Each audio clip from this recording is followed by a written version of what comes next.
WWE next premium live event বা যেটাকে premium live ইভেন্টের একটা ছোটোখাটো ভার্সন বলা যেতে পারে, সেটা হলো শনিবার রাতের মূল ঘটনা, মানে স্যাটারডে নাইটস মেন ইভেন্ট। আর যেটা হবে নেটফ্লিক্সে, আর আমাদের ভারতীয় সময় অনুযায়ী আমরা ভোর 5:30 থেকে নেটফ্লিক্সে এটা লাইভ দেখতে পাবো।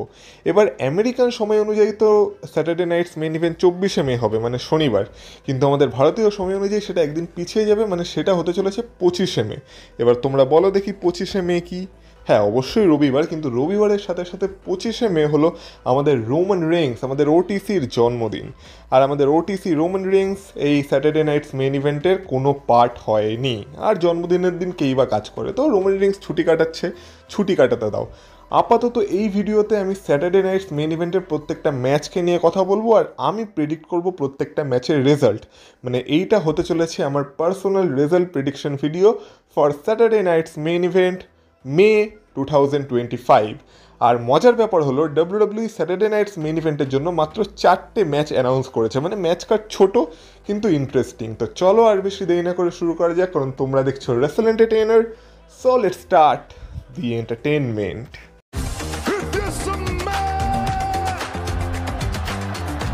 Acknowledge me. Acknowledge me. You there, sitting at home.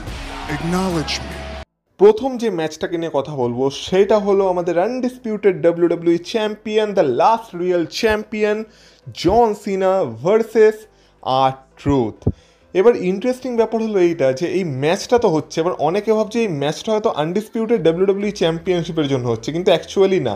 এই ম্যাচের টাইটেল অন দ্য লাইন নেই। এই ম্যাচের মেন যে স্টোরি সেটা হলো R-Truthের চাইল্ডহুড হিরো হচ্ছে জন সিনা, আর এটা তার একটা স্বপ্ন পূরণের মতো। যদিও R-Truth আর জন সিনা আগেও ম্যাচে কম্পিট করেছে, যদিও এই কথাটাও সত্য যে R-Truth জন সিনার থেকে বয়সে বড়, কিন্তু তবু R-Truthের চাইল্ডহুড হিরো মানে ছোটোবেলার হিরো হচ্ছে জন সিনা। আর সেই হিরো যখন এখন ভিলেন হয়ে গেছে আর শয়তান হয়ে গেছে, তখন R-Truth এই শয়তানকে হারিয়ে তার সেই রিয়েল হিরোকে আবার ফিরিয়ে আনতে চায়। তো এই জন্য R-Truth বলেছে যে এই বাজে জন সিনাটাকে তাকে হারাতে হবে আর সেই ভালো জন সিনাটাকে ফিরিয়ে আনতে হবে, কারণ জন সিনা কখনো বাজে কাজ করতেই পারে না। এবার এই জন্য আমরা দেখেছি এই যে স্টোরিটা, এটা যতটা ইন্টারেস্টিং আমরা হবে ভেবেছিলাম ততটা ইন্টারেস্টিং হয়নি, কিন্তু তবু WWE ঠিকঠাক বিল্ড করেছে। আর R-Truth আর জন সিনার ম্যাচে আমরা কতটাই বা এক্সপেক্ট করতে পারি। যদিও এখনও স্যাটারডে নাইটস মেন ইভেন্টের আগে একটা স্ম্যাকডাউনের এপিসোড বাকি আছে, সেখানে জন সিনাও আসতে চলেছে, তো সেখানে আমরা জন সিনা R-Truthের মধ্যে কিছু একটা দেখতে পেতে পারি, কিন্তু তবু এই ম্যাচের জন্য বিল্ড আপ আমি বলবো না যে সেই লেভেলের হয়েছে বলে, কিন্তু তবু ঠিক আছে, এটা একটা ফান ম্যাচ হতে চলেছে। এবার মজার ব্যাপার হলো এইটাই যে এইটা যদি কোনো চ্যাম্পিয়নশিপ ম্যাচ হতো, তাহলে আমরা সবাই মানে এটা জেনেই যেতাম যে R-Truth তো কোনোভাবেই চ্যাম্পিয়ন হচ্ছে না, জন সিনা ইজিলি তার টাইটেল রিটেন করে নেবে। কিন্তু যেহেতু এটা কোনো চ্যাম্পিয়নশিপ ম্যাচ না, তো এই ম্যাচে যা ইচ্ছা হতে পারে, আর এই ম্যাচে হয়তো জন সিনা হেরেও যেতে পারে কোনোভাবে, কারণ যেহেতু চ্যাম্পিয়নশিপ ম্যাচ না, টাইটেল অন দ্য লাইন নেই, তো জন সিনা হারতেই পারে কোনো না কোনোভাবে। এবার কীভাবে হারতে পারে? এক হতে পারে এই ম্যাচে কেউ একজন ইন্টারফেয়ার করলো, যার ফলে জন সিনা হেরে গেল, আর তার সাথে জন সিনার ফিউচারে ফিউড শুরু হয়ে গেল। কারণ দেখো, R-Truthের সাথে তো জন সিনার কোনো ফিউচার নেই, আর R-Truthের সাথে জন সিনার গল্প এর আগে এগাবেও না, এটাই স্যাটারডে নাইটস মেন ইভেন্ট অবধি সীমাবদ্ধ থাকবে। কিন্তু যদি কারো কারণে জন সিনা R-Truthের মতো সুপারস্টারের কাছে স্যাটারডে নাইটস মেন ইভেন্টে হেরে যায়, তাহলে সেটা জন সিনার জন্য একটা অপমানের বিষয় হবে। আর এই অপমানের বদলা নেওয়ার জন্য ফিউচারে জন সিনার সাথে সেই সুপারস্টারের ফিউড শুরু হয়ে যেতে পারে। এবার অনেকে মনে করছে এটা হয়তো র্যান্ডি অর্টন হলেও হতে পারে, যেহেতু র্যান্ডি অর্টনের সাথে ব্যাকল্যাশে জন সিনার ম্যাচ হয়েছে, কিন্তু এটা ওয়ান টাইমের জন্যই ছিল আর লাস্ট টাইমের জন্য ছিল। আমার মনে হয় না ওই ফিউডটা আর এগাবে বলে। এবার এখানে হতে পারে কোডি রোডসের রিটার্ন হলো, আর কোডি রোডস আর জন সিনার স্টোরি শুরু হয়ে গেল, বা অন্য এমন কোনো সুপারস্টার এখানে এসে ইন্টারফেয়ার করলো যার সাথে কিনা জন সিনার ফিউচারে কোনো স্টোরি লাইন চলতে পারে। তো আলটিমেটলি এটা একটা হতে পারে, কিন্তু তবু আমার মনে হয় যে এইটার হওয়ার চান্স কম। আর R-Truthের কাছে জন সিনা এই মুহূর্তে হারবে বলে আমার মনে হয় না, যেখানে জন সিনার হিল মুভমেন্ট চলছে এখন এই মুহূর্তে।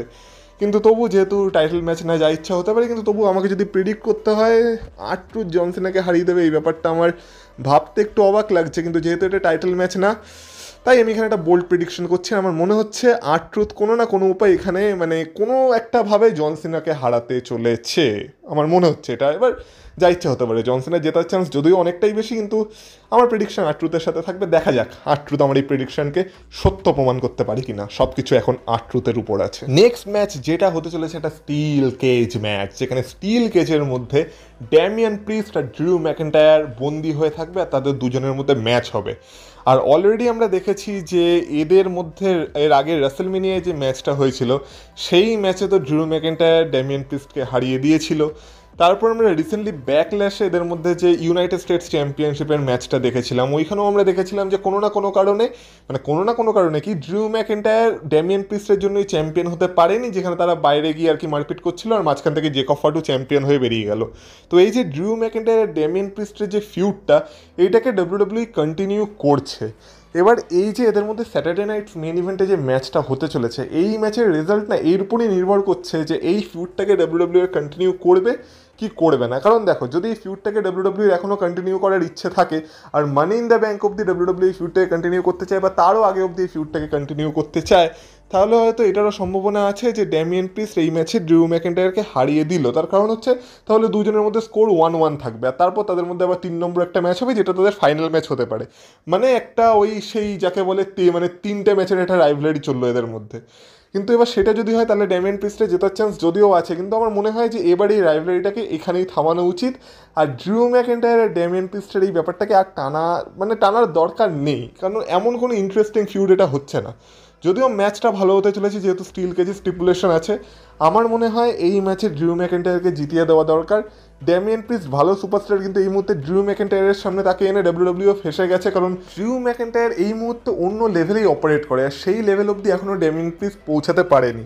আমরা ড্রু ম্যাকেন্টায়ারকে এই মুহূর্তে মেন ইভেন্ট সিনে কল্পনা করতে পারি, যেখানে Roman Reigns, Seth Rollins, CM Punk, John Cena, Rock এরা আছে, এদের সাথে আমরা ড্রু ম্যাকেন্টায়ারকে কল্পনা করতে পারি। কিন্তু ড্যামিয়ান প্রিস্টকে আমরা এখনও সেই লেভেলে কল্পনা করতে পারি না। কিন্তু সেখানে যে ড্যামিয়ান প্রিস্ট ড্রু ম্যাকেন্টায়ারের সাথে ম্যাচ পাচ্ছে, এটা ড্যামিয়ান প্রিস্টের জন্য ভালো হলো, ড্রু ম্যাকেন্টায়ারের জন্য এটা কোথাও না কোথাও গিয়ে একটু মানে ডাউনগ্রেডেড ম্যাচ।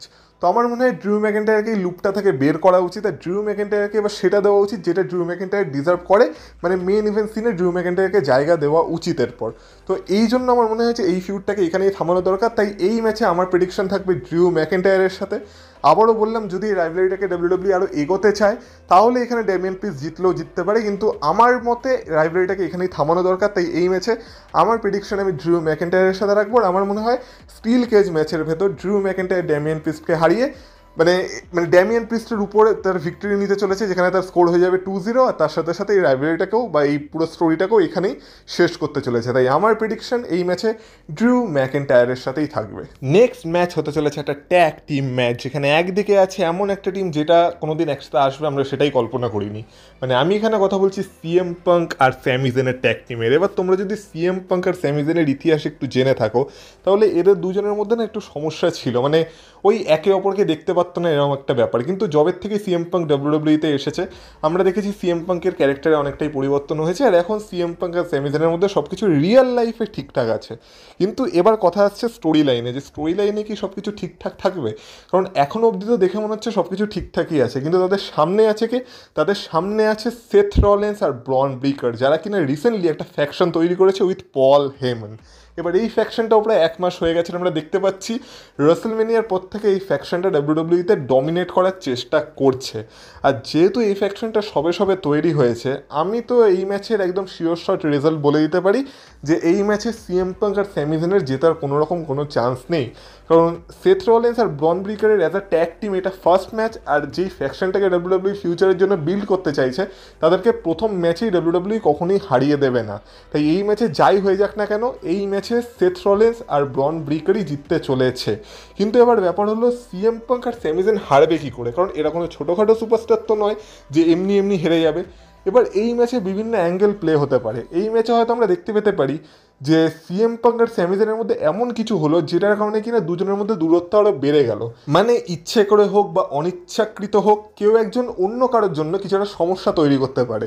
এবার সেটা সিএম পাঙ্ক স্যামি জেনের জন্য সমস্যা তৈরি করতে পারে, বা স্যামি জেন সিএম পাঙ্কের জন্য কোনো সমস্যা তৈরি করতে পারে, যার ফলে এদের টিমটা হেরে যাবে। এবার এইটা একটা অ্যাঙ্গেল হতে পারে। আর একটা অ্যাঙ্গেল যেটাকে আমার এই মুহূর্তে ডাব্লিউডাব্লিউ করবে বলে মনে হচ্ছে না, কিন্তু সেটা হলেও হতে পারে, সেটা হচ্ছে স্যামি জেন যদি সিএম পাঙ্কের উপর হিল টার্ন করে। কারণ এই রিউমারটা অনেকদিন ধরেই চলছে যে স্যামি জেন সেথ রলিন্সের টিমকে জয়েন করতে চলেছে, আর সেই জন্য স্যামি জেনকে সবার প্রথমে সিএম পাঙ্ক জেউসো এদের টিম থেকে বেরাতে হবে। এবার সেই স্টোরিটাকে যদি ডাব্লিউডাব্লিউ স্যাটারডে নাইটস মেন ইভেন্টেই দেখাতে চায় তাহলে আমরা সেই দিনই দেখতে পেতে পারি যে স্যামি জেন হিল টার্ন করলো। কিন্তু আমার মনে হয় এইটাকে ডাব্লিউডাব্লিউ একটু হোল্ড করবে, আর এটা এত সহজে হবে না। আর এটা কেন এই ম্যাচে হবে না তার পেছনে আরও একটা কারণ আছে, যেটা আমি এর পরের ম্যাচে বলবো। আর এছাড়া আর কি হতে পারে, এছাড়া এমন কিছু হতে পারে যে এই ম্যাচে আমরা দেখতে পেতে পারি যে সেথ রলিন্স আর ব্রন ব্রেকারের টিমকে আরও অন্য কোনো নতুন মেম্বার এসে জয়েন করলো, যার ফলে সিএম পাঙ্ক আর স্যামি জেন হেরে গেল। তো এরকম বিভিন্ন অ্যাঙ্গেল প্লে হতে পারে এই ম্যাচে। তো যাই হোক না কেন, আলটিমেট রেজাল্ট এটাই হতে চলেছে যে সেথ রলিন্স আর ব্রন ব্রেকার এই ম্যাচে সিএম পাঙ্ক আর স্যামি জেনকে হারাতে চলেছে। তো এই ম্যাচে আমার প্রেডিকশন থাকবে সেথ রলিন্স, ব্রন ব্রেকার আর পল হেমনের সাথে। আর ফাইনালি কথা বলা যাক Saturday night's main event, May 2025-এর মেইন ইভেন্ট, যেটা হলো জে উসো ভার্সেস লোগান পলের match for WWE world heavyweight championship. এবার main event Jey Uso finally কোনো ইভেন্টের মেইন ইভেন্ট করার সুযোগ পেয়েছে, যেখানে তার সামনে আছে লোগান পল। এবার লোগান পলকে আমরা দেখেছি এর আগে লোগান পল যতবার ওয়ার্ল্ড হেভিওয়েট চ্যাম্পিয়নশিপের অপরচুনিটি পেয়েছে প্রত্যেকবারই লোগান পল হেরেছে, কিন্তু তখন তার সামনে সুপারস্টারও বড় বড় ছিল, যেমন সবথেকে বড় ম্যাচ তার ছিল রোমান রিংসের এগেনস্টে সৌদি আরবে, সেখানেও লোগান পল হেরেছে। কিন্তু এখন লোগান পলের কাছে একটা চান্স আছে, কারণ জে উসোর মতো সুপারস্টারকে কিন্তু মানে লোগান পল হারাতেই পারে। কিন্তু এখন ব্যাপার হলো জে উসোর সাথে যেইভাবে মোমেন্টাম আছে সেইখানে কি জে উসো কোনোভাবে হারতে পারে? মনে হয় না। এমনিও জে উসো যখন ঢোকে সবাই ইট করে, আর রাসেলমেনিয়ায় যখন জে উসো গান্থারকে হারিয়েছে তখন কোনো না কোনো প্ল্যানিং তো আছে জে উসোকে নিয়ে WWE-র। কিন্তু এবার ব্যাপার হলো এখন আমরা এটাও জানি যে জে উসো আর লোগান পলের মধ্যে যেই জিতুক না কেন তার জন্য এখন সামনে যারা আসতে চলেছে তারা হলো গান্থার আর সেথ রলিন্স। এবার গান্থার তো বলেইছে যে তোদের দুজনের মধ্যে যেই জিতুক না কেন আমি তার জন্য আসছি। এবার যদি জে উসো এই ম্যাচে আবার তার টাইটেল রিটার্ন করে নেয় তাহলে আমরা ফিউচারে হয়তো আবার জে উসো আর গান্থারের ম্যাচ দেখতে পাবো। এবার এই ম্যাচটাকে আমরা আর দেখতে চাই? অবশ্যই না, কারণ রাসেলমেনিয়া অলরেডি এদের মধ্যে 3টে ম্যাচ হয়ে গেছে। রাসেলমেনিয়া আস্তে আস্তে 4 নম্বর ম্যাচের কোনো দরকার আছে বলে আমার মনে হয় না। তো সেক্ষেত্রে লোগান পল আর গান্থারের একটা ফ্রেশ ম্যাচ WWE বিল্ড করতেই পারে। কিন্তু আরও একটা ব্যাপার হলো এইটা যে লোগান পল আর জে উসোর ম্যাচে যে জিতবে তার জন্য শুধু গান্থার না আর একজন অপেক্ষা করছে, সে হলো সেথ ফ্রিকিন রলিন্স। তো আমরা হয়তো এটাও দেখতে পেতে পারি যে ফিউচারে এমন কিছু হলো যে সেথ রলিন্স আর গান্থারের মধ্যে একটা ম্যাচ হলো, তাদের মধ্যে যে জিতলো সে নাম্বার 1 কন্টেন্ডার হয়ে গেল। তো সেক্ষেত্রে তো জে উসো তার টাইটেল রিটার্ন করতেই পারে। তাহলে মেন ব্যাপার হলো এটাই যে এই ম্যাচে এরকম বিভিন্ন সিনারিও আছে যেখানে দাঁড়িয়ে কিনা লোগান পলকেও আমরা চ্যাম্পিয়ন মনে করতে পারি বা জে উসোকেও আমরা চ্যাম্পিয়ন মনে করতে পারি। কিন্তু আমার গাট ফিলিং বলছে যে এই মুহূর্তে WWE এমন বড় কিছু পরিবর্তন করবে না, আর এই মুহূর্তে দাঁড়িয়ে লোগান পল যে ওয়ার্ল্ড হেভিওয়েট চ্যাম্পিয়ন হয়ে যাবে সেটাও আমার মনে হয় না। তাই আমার মনে হয় ওয়ার্ল্ড হেভিওয়েট চ্যাম্পিয়নশিপ এই মুহূর্তে জে উসোর কাছেই থাকবে। আর ফিউচারে যাই হোক না কেন, গান্থার আসুক বা সেথ রলিন্স আসুক, যেই আসুক না কেন, তাকে আপাতত তো জে উসোকেই মানে ফেস করতে হবে। এবার একান্ত যদি এই ম্যাচে WWE কোনো শকিং মুভমেন্ট প্ল্যান করে থাকে তো জে উসো কীভাবে হারতে পারে? এবার এখানেই আসছি সেইটার কথা যেটা আমি আগের ম্যাচে বলছিলাম। তো আমরা হয়তো এমন কিছু দেখতে পেতে পারি যে ওই যে ট্যাগ টিম ম্যাচটা হবে ওইখানে স্যামি জেন আর সিএম পাঙ্কের মধ্যে দূরত্ব বাড়লো কোনো কারণে, যার ফলে দুজন আর সেম পেজে থাকলো না। এবার যখন জে উসো আর লোগান পলের ম্যাচ হচ্ছে এখানে আমরা জানি যে জে উসোর জেতার চান্স বেশি, আর লোগান পল হয়তো কোনো চিটিং করতে গেল। এবার যেখানে জে উসোকে সাপোর্ট করার জন্য আমরা দেখলাম যে স্যামি জেন সেখানে এলো, কিন্তু স্যামি জেন এসে আমরা যেখানে ভাববো যে স্যামি জেন তো জে উসোর দলে আছে, কিন্তু এইখানেই স্যামি জেন তার টার্ন করলো, মানে আগের ম্যাচে টার্ন না করে এই মেন ইভেন্টে স্যামি জেন টার্ন করলো জে উসোর উপর, আর যার ফলে কিনা লোগান পল জিতে গেল।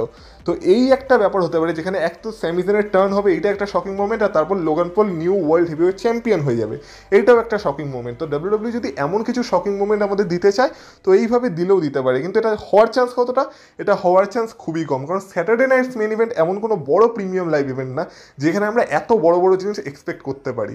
WWE আমাদের একটা ভালো ম্যাচ কার্ড দিয়ে দিয়েছে 4টে ম্যাচে, সেটাই আমাদের জন্য অনেক, তাই এত কিছু এক্সপেক্ট না করাই ভালো।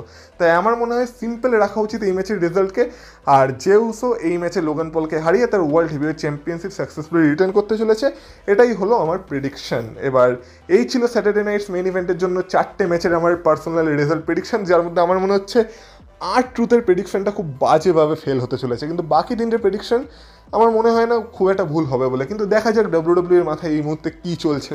যাই হোক, আমার প্রেডিকশন আমি বললাম, কিন্তু তোমাদের কি মনে হচ্ছে যে স্যাটারডে নাইটস মেইন ইভেন্টের এই 4টে ম্যাচের মধ্যে কোন ম্যাচে কে জিততে পারে? মানে বেসিক্যালি তোমাদের প্রেডিকশন কি সেটা কমেন্ট বক্সে কমেন্ট করে বলতে পারো।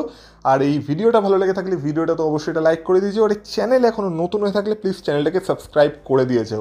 আর বাকি যেমন বললাম কমেন্ট করতে থাকো, আর ইনস্টাগ্রামে ফলো করতে চাইলে লিঙ্ক পেয়ে যাবে ভিডিও ডিসক্রিপশনে, তো সেখান থেকে গিয়ে ফলো করে আসতে পারো। তাহলে তোমাদের সাথে কথা হবে আবার পরের ভিডিওতে। স্যাটারডে নাইটস মেইন ইভেন্টের জন্য এক্সাইটেড হয়ে যাও, আর ততক্ষণ ভালো থেকো, টাটা।